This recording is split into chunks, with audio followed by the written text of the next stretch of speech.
حضرت موسیٰ علیہ السلام سے جو چلا ہے وہ خاندان تھا. موسیٰ علیہ السلام کی اولاد وہ مدینہ طیبہ میں تھی, انہی کی خاندان سے حضرت صفیہ آئی تھی. جب شادی ہوئی تو عورتوں میں آپس میں باتیں ہوتی رہتی ہیں, سوتنوں کے معاملات رہے. حضور کی ایک زوجہ حضرت عائشہ ہیں جن کے باپ صدیق اکبر ہیں. ایک زوجہ حضور کی حضرت حفصہ ہیں جن کے والد عمر ابن خطاب ہیں رضی اللہ تعالیٰ عنہ. ایک حضرت ابو بکر کی بیٹی حضور کے نکاح میں ہے, ایک حضرت عمر کی بیٹی حضور کے نکاح میں. یہ دونوں ملتی تھیں تو بڑی لمبی باتیں بھی ہوتی تھیں. خاندان ایک تھا, ان کے بیچ میں حضرت صفیہ آ گئی, الگ خاندان کی, یہودی خاندان سے آئی تھی لیکن حضور کے نکاح میں آئی تھی. حضرت صفیہ کو دونوں چھیڑنے لگی. کیا کہہ کر کے کہا کہ صفیہ ہوئی بن اختب ہے نا تیرا باپ, یعنی یہودیوں کے قبیلے کا سردار ہے. حضرت عائشہ کہتی ہے میرے باپ تو صدیق اکبر ہیں. حضرت حفصہ کہتی ہے میرے باپ تو عمر ابن خطاب ہیں جن کی نیکیاں حضور نے اس طرح فضیلتیں بیان فرمائی. حضرت صفیہ کے دل میں تھوڑا سا وہ لگا کہ یہ دونوں اپنے اپنے باپ پر فخر کر رہی. حضور پاک کے حجرے میں آئی, غمگین تھی. اللہ کے نبی صلی اللہ علیہ وسلم نے پوچھا صفیہ کیا معاملہ ہے؟ کہا عائشہ بھی اور حفصہ بھی تانا مار رہی ہیں. کیا کہا انہوں نے؟ عائشہ کہتی ہے میرے باپ ابو بکر ہیں, حفصہ کہتی ہے میرے باپ عمر ہیں, تیرے باپ تو یہودی خاندان کا سردار ہے. حضور نے فرمایا جاؤ اب جواب دو عائشہ کو بھی اور حفصہ کو بھی. حضور سکھا رہے حضرت صفیہ کو. کہا کیا جواب دوں؟ کہا جا کے کہنا میرے باپ موسیٰ علیہ السلام ہیں, میرے چاچا ہارون علیہ السلام ہیں اور میرے شوہر محمد رسول اللہ ہیں. وہ آئی فخر کے ساتھ کہا میں اس خاندان سے ہوں کہ میرے آبا و اجداد میں میرے باپ موسیٰ علیہ السلام ہیں, نبی ہیں, اور میرے چاچا ہارون علیہ السلام ہیں, اور میرے شوہر کا تو کیا کہنا سید الانبیاء ہیں. حضرت عائشہ اور حضرت حفصہ نے کہا ضرور یہ رسول پاک نے تجھے سکھایا ہوگا, یہ بات تجھے حضور نے بتائی ہوگی. یہ گھریلو زندگی تھی میرے آقا صلی اللہ تعالی علیہ وسلم کی.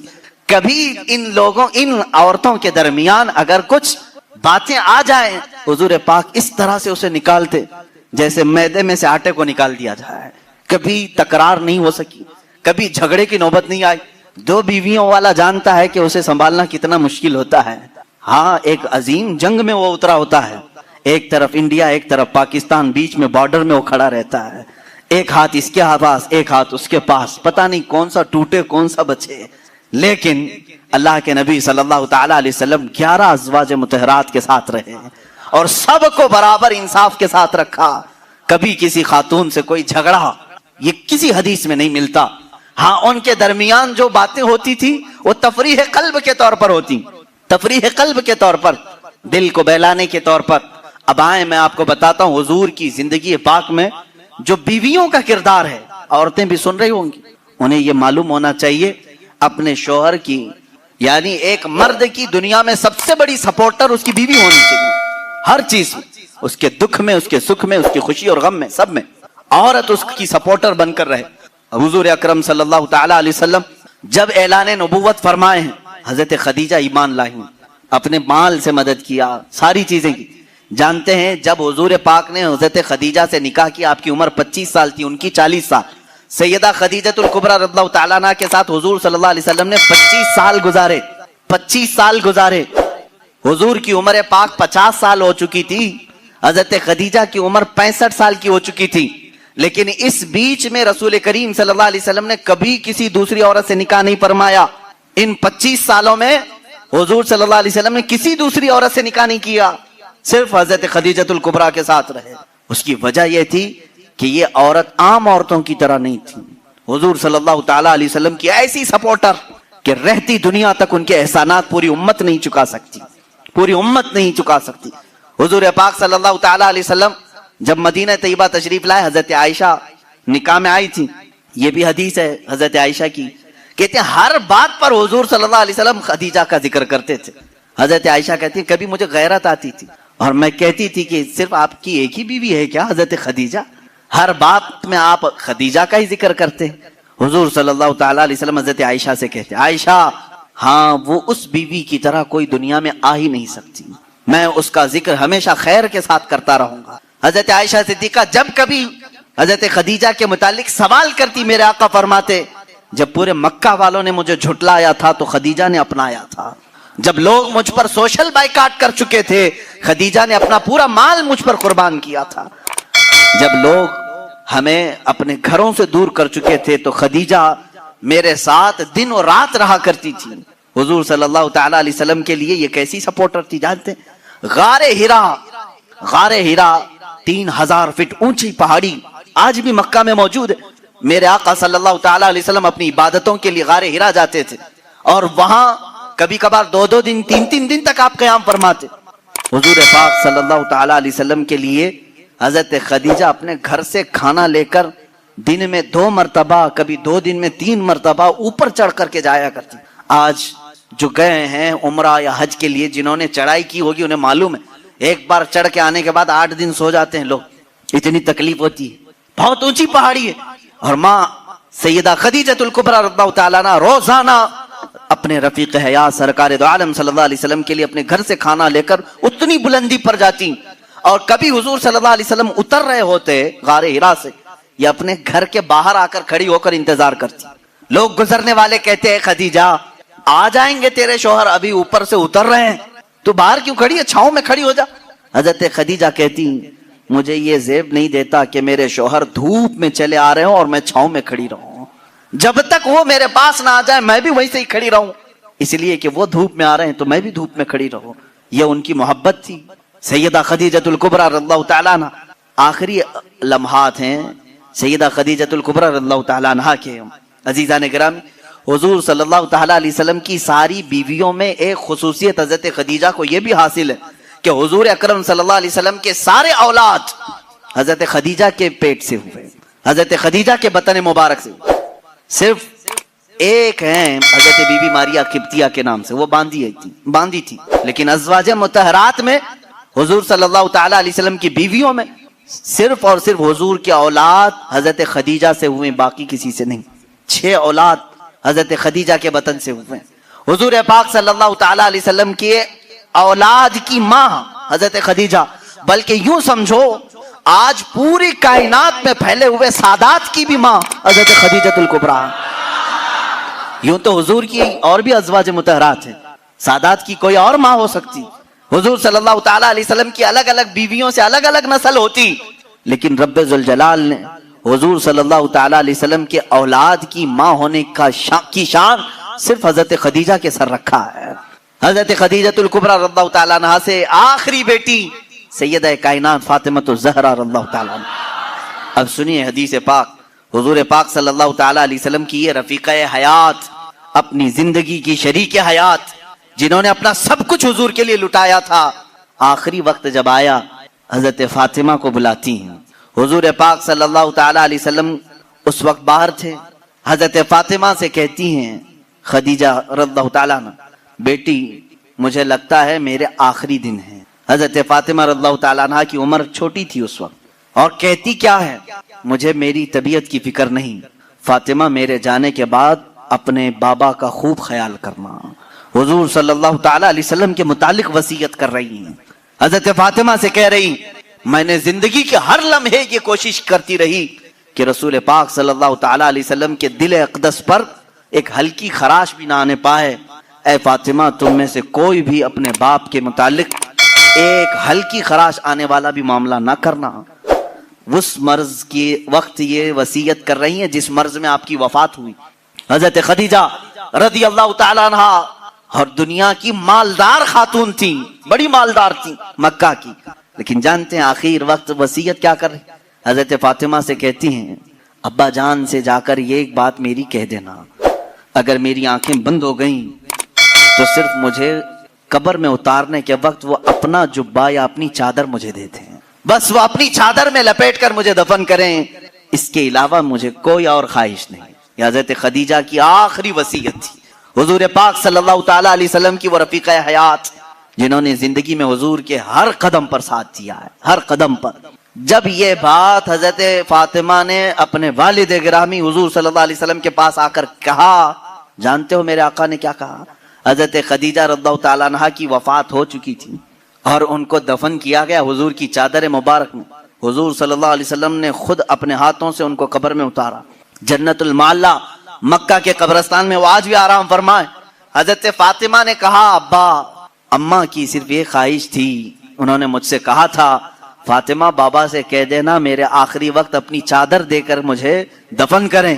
میرے آقا کی آنکھوں سے بڑے بڑے آنسوؤں کے قطرے نکلے۔ حضور فرماتے ہیں فاطمہ گواہ ہو جا، خدیجہ نے مجھ سے صرف چادر مانگی، اگر وہ میرے جسم کی چمڑی مانگتی تو بھی میں اتار کے دیتا۔ اللہ کے رسول صلی اللہ علیہ وسلم نے فرمایا اگر میرا جلد وہ مانگتی، اگر میرے جسم سے وہ میری جلد مانگتی وہ بھی میں اسے اتار کر دیتا۔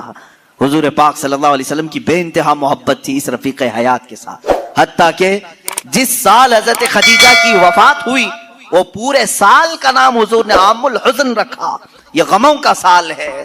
میرے آقا صلی اللہ علیہ وسلم بہت غمگین تھے آپ کی وفات پر۔ ایک لائف پارٹنر دنیا سے چلا جائے تو میرے عزیزو واقعی دل کا صدمہ ہے۔ یہ لوگ تو یہ سمجھتے ہیں بیوی کھیلنے کا نام ہے، بیوی صرف اور صرف مزے لینے کا نام ہے، ایک مشین کا نام ہے، اپنے گھروں کے کام کاج کرانے والی باندیوں کا نام ہے۔ ایسا نہیں ہے، بلکہ تمہارا اور اس کا جسم جب ملتا ہے تو یوں سمجھ لو اب جسم دو ہوں گے لیکن جان ایک ہو جاتی ہے، اور وہی حقیقی زندگی ہے۔ جن کی زندگیوں میں اس طرح کی محبت نہیں وہ جہنم بن جاتی ہے دنیا میں۔ شوہر چھوٹی چھوٹی بات پر عورت کے پیچھے لگا ہوا ہے، عورت چھوٹی چھوٹی بات پر مرد کے سر پر چڑھی ہوئی ہے، کون سی خاک زندگی گزار رہے ہیں؟ رسول پاک صلی اللہ تعالی علیہ وسلم نے آسمانوں کی خبر دی، حضرت خدیجہ نے قبول کر لی۔ یہ اور بات ہے کہ وہ اللہ کے رسول تھے، ان کی ہر بات تسلیم کرنا ضروری، لیکن وہ ہمارے لیے نمونہ عمل بھی ہیں۔ اللہ نے قرآن میں ہمارے لیے فرمایا تمہارے لیے رسول کی زندگی سب سے بہترین نمونہ ہے، آئیڈیل ہے۔ عورتوں کو چاہیے کہ وہ ماں خدیجہ کے اخلاق کو سیکھیں، اپنے شوہر کے ساتھ کہاں کہاں کھڑا ہونا چاہیے، اور مردوں کو یہ چاہیے کہ اپنی بیویوں کی مواسات، ان کی غم کے متعلق ان کے حالات کی خبر گیری کیسے کیا جائے۔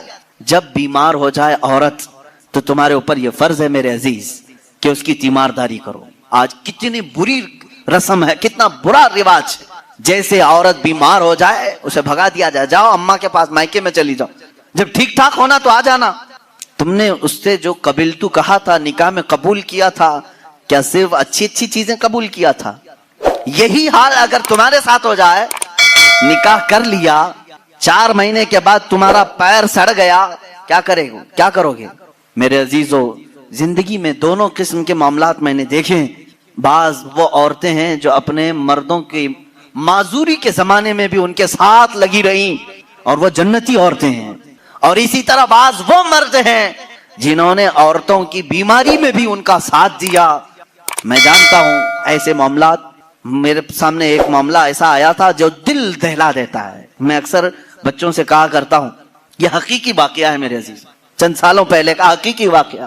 شوہر اور بیوی نئی نئی زندگی تھی، شادی کے بعد دونوں ایک دوسرے سے محبت کرتے تھے، لیکن اچانک بیوی کو ایک بیماری شروع ہو گئی، ایسی بیماری کے چہرے پر برے داغ آ گئے، بڑی بڑی پھنسیاں ہوتی، پھٹ جاتی اور زخم ہو رہا تھا، دیکھنے کی قابل نہیں رہ رہی۔ ایک دن شوہر باہر گیا، ایکسیڈنٹ ہو گیا، شوہر گیا ایکسیڈنٹ ہو گیا، اور اس کے بعد واپس آیا تو اس کی آنکھیں جا چکی تھی، نابینا ہو گیا۔ اس کو گھر لایا، خاتون اس کی تیمارداری کرتی رہی، عیادت کرتی رہی، صحیح ہو گیا لیکن پکڑ کر کے چلانا پڑتا تھا۔ لیکن بیوی کی بیماری ایسی تھی کہ دن بدن وہ گلتی جا رہی تھی، گھٹتی جا رہی تھی، اور وہ داغ بھی بڑھتے جا رہے تھے۔ لیکن اس کے لیے ایک خوشی یہ تھی کہ شوہر اسے دیکھ نہیں رہا ہے۔ عورتیں تو یہی چاہتی ہیں نا کہ اگر میری بدنما کوئی چیز ہو تو کم سے کم میرے مرد سے چھپی رہے، تو اسے ایک خوشی یہ تھی کہ شوہر دیکھ نہیں رہا ہے، آنکھیں جا چکی۔ اسی حالت میں اس کی تقریباً 2 سال یا 3 سال گزر گئے۔ 2-3 سال کے بعد عورت کو ڈاکٹروں نے کہا بھی تھا کہ یہ بڑے خطرناک مرض میں ہے، اس سے علاج مشکل ہے، اس کا علاج مشکل ہے۔ 3 سال یا قریب اتنے سالوں میں عورت کی وفات ہو گئی، عورت انتقال کر گئی، اور لوگوں نے جنازہ اٹھایا، دفن کیا۔ مرد جو تھا بڑا غمگین کہ ہاتھ پکڑ کر روزانہ اٹھاتی تھی، چلاتی تھی، پھراتی تھی، کھلاتی تھی، سب کچھ۔ جب جنازہ چلا گیا، لوگ آئے تو دیکھا کہ مرد خود سے اپنے گھر میں اندر جا رہا ہے، برتن لا رہا ہے، گلاس لا رہا ہے، خود سے سارے کام کر رہا ہے، کوئی پکڑنے والا نہیں، سب چیزیں۔ محلے والوں نے پکڑ کر کے کہا تجھے سب دکھ رہا ہے؟ اس نے کہا میں کبھی اندھا ہوا ہی نہیں تھا، میں کبھی اندھا ہوا ہی نہیں تھا۔ 3 سال سے تو صرف میں نے اندھا ہونے کا ایک بہانہ تلاش کر لیا تھا، صرف اس لیے کہ میری بیوی یہ سوچ رہی تھی کہ میرے چہرے پر بدنما داغ ہے، میرا شوہر مجھے کہیں چھوڑ نہ دے۔ میں نے اس کی فیلنگ کو برقرار رکھنے کے لیے اندھے ہونے کا ناٹک کیا تھا، اور وہ اس دنیا سے خوشی خوشی گئی ہے۔ بس مجھے اتنا احساس ہے دنیا میں وہ مرد بھی ہے جنہوں نے اپنی عورت کا دل رکھنے کے لیے 3 سال تک نابینا ہونے کا ایک ڈھونگ کیا، صرف اس لیے کہ اس کا دل نہ ٹوٹے۔ بعض بیماریاں ایسی ہوتی ہیں، ان سے تم صرف نظر کر لو، قطع نظر کرو، اور اگر تم نے صرف خوبصورتی دیکھ کر کے شادی کی تو تم نے کسی نفس یا کسی جان سے نہیں نکاح کیا، تم تو صرف اور صرف حسن سے شادی کی، یا حسن 4 دن 5 دن کے بعد ختم ہوگا، تمہارے طبیعت کی اور بہلانے کی چیزیں ختم ہو جائیں گی، تو پھر ناچاقی نا اتفاقی بڑھ جائے گی۔ محبت جسم سے نہیں روح سے ہوتی ہے، محبت اس کے چہرے کے سپاٹ ہونے سے نہیں، اس کے اخلاق و کردار سے ہوتی ہے۔ بہت ساری عورتیں وہ ہیں جن کی عادات سے تم محبت کرو، ان کے اخلاق سے محبت کرو، ان کے کردار سے محبت کرو، پھر دیکھنا ان کا کالا پن کبھی تمہیں احساس بھی نہیں دلائے گا، کبھی ان کا بھونڈا پن بھی تمہیں احساس نہیں دلائے گا، اگر اخلاق کی خوبصورتی اس کے اندر ہو۔ یہ مردوں کے لیے ضروری ہے میرے عزیزو۔ اللہ کے نبی صلی اللہ تعالی علیہ وسلم نے جو حسن سلوک اپنی خانگی زندگی میں اپنی ازواج مطہرات کے ساتھ کیا، میں چیلنج کے ساتھ کہتا ہوں پوری دنیا میں اس کی مثال کوئی نہیں پیش کر سکتا، کوئی نہیں لا سکتا۔ رسول پاک صلی اللہ تعالی علیہ وسلم نے اپنی ہر زوجہ کے ساتھ جو حسن سلوک فرمایا، یہاں تک کہ اللہ تعالیٰ نے آیتیں نازل فرمائی قرآن میں ازواج مطہرات کے آداب کے لیے، وَإِذَا سَأَلْتُمُوهُنَّ مَتَاعًا فَاسْأَلُوهُنَّ مِنْ وَرَاءِ حِجَابٍ، اے لوگو جب کبھی تم رسول کی بیویوں سے کوئی چیز مانگنے جاؤ گے پردے کے پیچھے کھڑے رہنا۔ حضور کی عورتوں کے بالکل مقابل آنا جائز نہیں، جبکہ وہ پوری امت کی مائیں ہیں۔ قرآن کہتا ہے وہ امہاتکم، وہ تمہاری مائیں ہیں۔ اللہ تبارک و تعالیٰ نے مومنین کی مائیں انہیں بنایا ہے۔ عزیزان گرامی وقار، رسول کریم صلی اللہ تعالی علیہ وسلم کی یہ ازدواجی زندگی تھی۔ شادی کس طرح سے کریں، کس کے ساتھ کریں، ایک الگ ٹاپک، لیکن میں آپ کو یہ ضرور بتاؤں گا۔ حضور اکرم صلی اللہ تعالی علیہ وسلم نے فرمایا یا معشر الشباب من استطاع منکم الباء فلیتزوج فإنه اغض للبصر واحسن للفرج، اے نوجوانوں تم میں سے جس کی استطاعت ہے چاہیے کہ وہ نکاح کر لے، اس لیے کہ نکاح تمہاری آنکھوں کو بچاتا ہے، تمہارے شرمگاہ کی حفاظت کرتا ہے۔ اور یہ 2 چیزیں ایسی ہیں جو بڑی ڈینجر ہیں، آنکھیں بہکتی ہیں اور شرمگاہ زنا کرتی ہے۔ یہی 2 چیزیں ہیں جو انسان کو تباہی و بربادی میں لے جاتی ہیں، اس کا سولوشن نکاح ہے۔ اور حضور اکرم صلی اللہ علیہ وسلم نے فرمایا نکاح کو اتنا آسان بنا دو کہ زنا کرنا مشکل ہو جائے، لیکن آج الٹا نہیں ہے، الٹا نہیں ہے، زنا بہت آسان ہو گیا لوگوں کو، وہ تھوڑے پیسے خرچہ کر کے کسی بھی عورت کے ساتھ معاذ اللہ رب العالمین منہ کالا کر لیتے ہیں، لیکن نکاح کرنے کے لیے کتنی بندشیں لگا رکھی ہیں۔ آسان کرو اسے جتنا ہو سکے۔ ہر آدمی اپنے اپنے سٹیٹس اور سٹینڈرڈ کے مطابق نکاح کر سکتا ہے، لیکن ہو کیا رہا ہے، امیروں کی شادیاں دیکھ کر کے غریب بھی یہی خواب سجا رہا ہے میری بیٹی کا بھی نکاح اتنے بڑے ہال میں ہونا چاہیے جتنا اس نے کیا ہے، چاہے تمہاری حیثیت پیسوں کی کچھ بھی نہ ہو، دکھاوا چاہتے ہو لوگوں کو۔ شادیاں بڑی بڑی کرنا اکثر لوگوں کا صرف اور صرف اس لیے ہوتا ہے کہ لوگ دیکھ کر کے کہیں واہ کیا شادی کیا، صرف اتنی تعریف سننے کے لیے تم اتنے پیسے خرچہ کرنے چاہ رہے ہو۔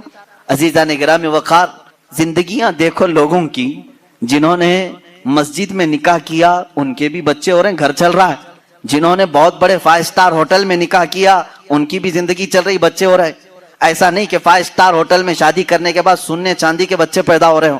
آپ مسلمان گھر میں پیدا ہوئے، آپ کے باپ داداؤں نے، آپ کے ماحول نے آپ کو بتایا کہ تمہارا پیدا کرنے والا اللہ ہے، یہی تک تمہاری نالج ہے، ہماری نالج ہے، اس لیے کہ یہ بھی بڑا کرم و احسان ہے کہ ہمیں سوچ و بچار کر کے اللہ تک پہنچنے کی اس طرح کے ماحول کی ضرورت نہیں آئی۔ برسوں سے ہم انہی گھروں میں پیدا ہو رہے ہیں جہاں اللہ کا ہی نام لیا جا رہا ہے، لیکن میں سارے انسانوں کے لیے خطاب کر رہا ہوں، اس روئے زمین پر رہنے والا چاہے وہ یہودی ہو، عیسائی ہو، ہندو ہو، سکھ ہو، جو بھی ہو، میں سب سے آج یہ بات کہنا چاہوں گا، دنیا کا ایک فارمولہ ہے کہ بغیر کسی کے بنائے کوئی چیز نہیں بنتی، خود سے کوئی چیز نہیں بنتی، تو یقیناً ہمیں بھی کسی نے بنایا ہی تو ہے۔ ہم چھوٹی سی چھوٹی چیز کو دیکھتے ہیں، ان کو کوئی بناتا ہے، خود سے کوئی چیز نہیں بنتی۔ سائنس کے اسٹوڈنٹس بھی ہوں گے ہمارے ساتھ، اور جو سائنس کو پڑھتے ہیں ان کی جو تھیوریاں ہیں سائنسدانوں کی، وہ کیا کہتے ہیں کائنات کیسے وجود میں آ گئی ہیں۔ وہ ملحد ہوں گے جو کہتے ہیں، بے دین لوگ ہوں گے جن کا کوئی دین ہی نہیں، جو کہتے ہیں کہ اچانک دنیا بن گئی اور اچانک ہی ختم ہو جائے گی۔ ایسا کیسے ہوگا؟ ایسا کیسے ہوگا؟ اچانک دنیا بن گئی اور اچانک ختم ہو گئی، کوئی نہیں ہے اس کے آگے پیچھے۔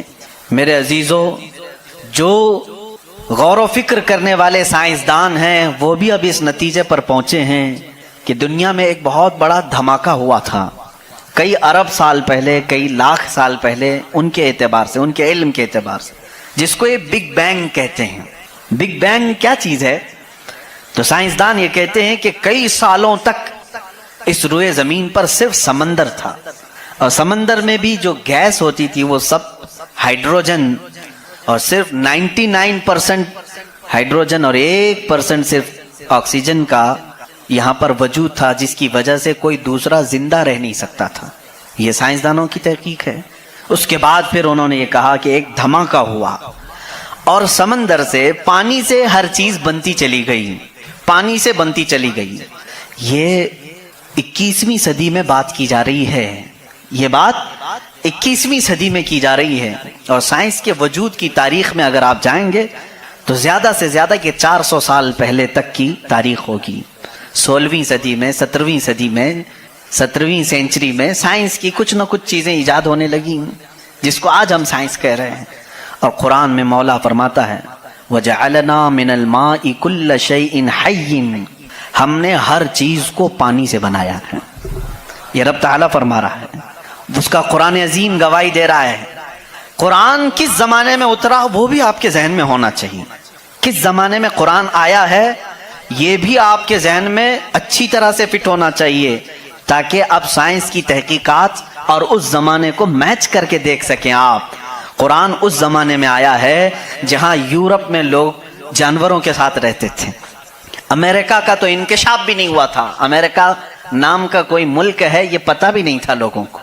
جتنی دنیا تھی اس میں سب سے زیادہ تہذیب والا ملک، تمدن والا ملک ایران تھا، عرب تھے، روم تھے، باقی سب تو بچھڑے ہوئے لوگ تھے۔ روم، ایران اور عرب کو اس زمانے میں تہذیب والا کہا جاتا تھا۔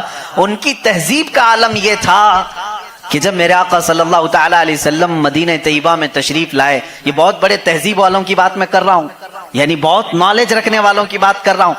اتنا نالج تھا کہ جب میرے آقا مدینہ میں تشریف لائے تو صرف 6 لوگوں کو لکھنا آتا تھا۔ یہ بڑے تمدن والے لوگ تھے، بڑے نالج والے لوگ تھے۔ اس زمانے کا علم یہاں تک پہنچا ہوا تھا۔ میرے عزیزو، باقی یورپ وغیرہ کا حال تو بہت ہی بدتر تھا، یہاں تک کہ آبادی کیسے بنائی جائے یہ سلیقہ اسلام نے بتایا ہے۔ روڈ تک بنانے کے طریقے، راستے کیسے بنتے ہیں یہ بھی کوئی علم نہیں تھا پہلے۔ لوگ ستارے دیکھتے تھے اور چلتے جاتے تھے۔ یا آج جو روڈ بنے ہوئے ہیں اس کی ایجاد ہی سیدنا عمر فاروق نے کی ہے رضی اللہ تعالیٰ، کہ عام ایک راستہ ہونا چاہیے، ہائی وے ہونا چاہیے، اس کو پکا بنانا چاہیے کہ لوگ اسی سے گزریں۔ آج آپ کو راستے اتنے بنے ہوئے ہیں اس لیے کوئی تارا نہیں دیکھتا، صرف سامنے دیکھتے ہیں۔ اب تارے دیکھیں گے تو پھر بڑا مسئلہ ہو جائے گا۔ اس زمانے میں تارے دیکھ کر کے چلتے تھے۔ عزیزان گرامی، یورپ کا حال اس زمانے میں یہ تھا کہ نالج نام کی کوئی چیز نہیں تھی۔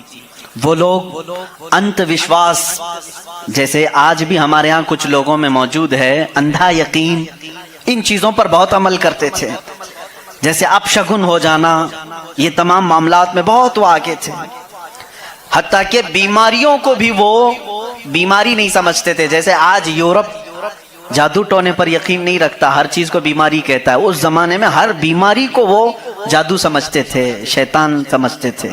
بیماری کا ان کو ادراک بھی نہیں تھا۔ اسلام میں جو فقہا پیدا ہوئے، جو اطباء پیدا ہوئے، جو سائنسدان پیدا ہوئے، انہوں نے بیماری کے متعلق بہت سارے تحقیقات پیش کی ہیں۔ صرف یہ بات میں عرض کرنا چاہوں گا کہ قرآن اس زمانے میں نازل ہوا ہے جب علم کا وجود زیادہ نہیں تھا لوگوں کے پاس، اتنا کہ کوئی اکا دکا لکھنا جانتا تھا۔ اور کس پر نازل ہوا یہ بھی آپ کے ذہن میں ہونا چاہیے۔ دو چیزیں دماغ میں رکھیں، اس کے بعد پھر میں قرآن کی آیتیں پڑھتا ہوں۔ ایک ماحول ایسا ہے، سائنس کا وجود نہیں، علم کا وجود نہیں، علم نام کی چیز ہی نہیں تھی لوگوں کے پاس، اور جس پر نازل ہوا وہ ایسا رسول ہے جو کسی کا شاگرد بھی نہیں، کوئی استاد نہیں، محمد الرسول اللہ صلی اللہ تعالی علیہ وسلم۔ ان پر قرآن نازل ہوا، ایسے ماحول میں نازل ہوا جب کوئی علم جاننے والا نہیں تھا، اور جس پر نازل ہوا وہ کسی یونیورسٹی سے پڑھا، کسی کالج سے پڑھا، کسی مدرسے سے پڑھا ہوا رسول نہیں۔